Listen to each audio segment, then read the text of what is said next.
Hello everyone. As every day, I am here with the breaking news. Please don't forget to like the video and subscribe to my channel.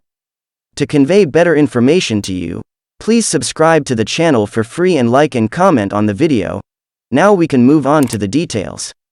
Zelensky. Russia has destroyed 30% of Ukraine's power stations. President says recent wave of Russian airstrikes has caused massive blackouts across the country. 30% of Ukraine's power stations have been destroyed in the last week, causing massive blackouts across the country, President Volodymyr Zelensky said Tuesday. Russia on Tuesday attacked several energy facilities across Ukraine, including in the capital Kyiv, amid ongoing attempts to cripple the country's energy infrastructure. Zelensky called it a terrorist attack and reiterated that there is no space left for negotiations with Russian President Vladimir Putin's regime. Kyiv Mayor Vitaly Klitschko said that a critical infrastructure facility located in the Desnyansky district had been hit, while eyewitnesses also reported explosions and smoke at Kyiv's CHP-6 power plant. Ukraine. Earlier, Kirill Tymoshenko, deputy chief of the Ukrainian presidential office, reported serious damage at another energy facility in Dnipro, which he said has been hit twice. He later warned residents that shelling might leave some parts of the city without water and electricity, adding that emergency personnel are working to restore services. The damage comes amid a fresh wave of airstrikes across Ukraine, targeting energy infrastructure. Outages of electricity were reported in Zhytomyr, Kyiv and Dnipro, where electricity facilities were hit. A UK Defence Ministry update on Tuesday morning said, "It is highly likely that a key objective of this strike campaign is to cause widespread damage to Ukraine's energy distribution network." The wave of Russian airstrikes hammering Ukrainian critical infrastructure, as well as the civilian population, came in response to Ukraine's attack on the Kerch Bridge earlier this month, linking Russian-occupied Crimea with Russia. Russian missiles continue hitting Ukraine's power, water facilities. Russia's kamikaze drones have targeted Ukrainian energy centers for over a week. Russian military forces continued airstrikes against Ukraine on Tuesday, bombing the country's energy and infrastructure facilities as part of aggressive efforts to weaken Ukraine as winter looms. Zhytomyr, a Ukrainian city with military bases, had no working electricity or water after a double missile strike hit an energy facility. According to Mayor Serhiy Sukhomlin, local hospitals were forced to operate on backup power. An energy facility in Kyiv was also hit by Russian drones, along with another facility in the south-central city of Dnipro. Russia's aggressive use of so-called kamikaze drones have been used to target Ukraine's vital energy infrastructure and urban centers. In the past week, more than 100 suicide drones have slammed into Ukraine's power plants, sewage treatment plant and other targets, according to Ukraine's foreign ministry. The Shahed 136 drones, which are manufactured in Iran, are called kamikaze drones, or suicide drones, because they crash into buildings and explode. Suicide drones recently caused a fire at an infrastructure facility in the southern Zaporizhzhia region, according to the area's governor. The use of Shahed 136 drones ramped up after Vladimir Putin's annexation of the Donetsk, Luhansk, Kherson and Zaporizhzhia regions in September, which escalated the Russo-Ukrainian war. Ukraine latest. Kremlin says annexed regions protected by nuclear weapons. Russia carries out new airstrikes. U.S. condemns war crimes after Russian attack on Kyiv. The Russian invasion of Ukraine that began on February 24 continues, with casualties rising on both sides. Russian President Vladimir Putin has announced Russia's annexation of 4 partially occupied Ukrainian regions following referendums that Western nations called a sham.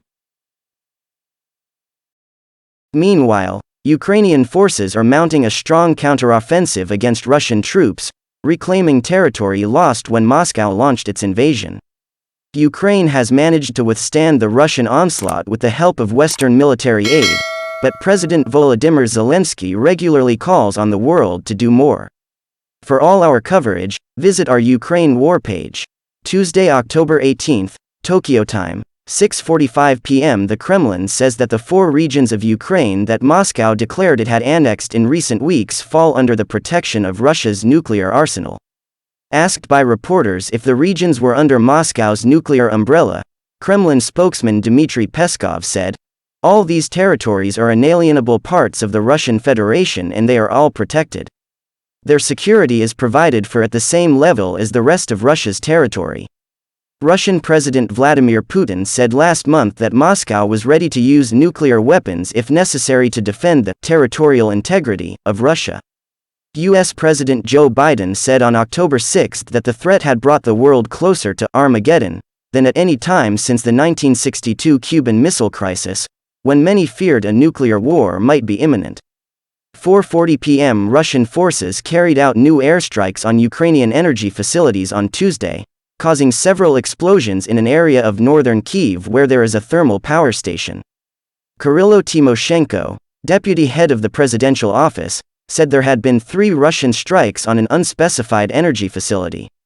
City Mayor Vitaly Klitschko said the attack was on critical infrastructure in northern Kyiv, where Reuters witnesses saw thick smoke rising into the sky.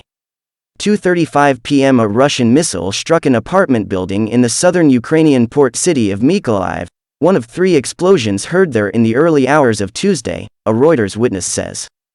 The missile completely destroyed one wing of the building in the downtown area, leaving a massive crater. A fire crew pulled the body of a man from the rubble, the witness said. The building's residents were sheltering in the basement when the missile struck. One resident said the dead man was in the basement of the wing that collapsed. 5:10 a.m. The U.S. will hold Russia accountable for war crimes, the White House says, hours after Russia attacked Ukrainian cities with drones during morning rush hour, killing at least 4 people in an apartment building in Kyiv.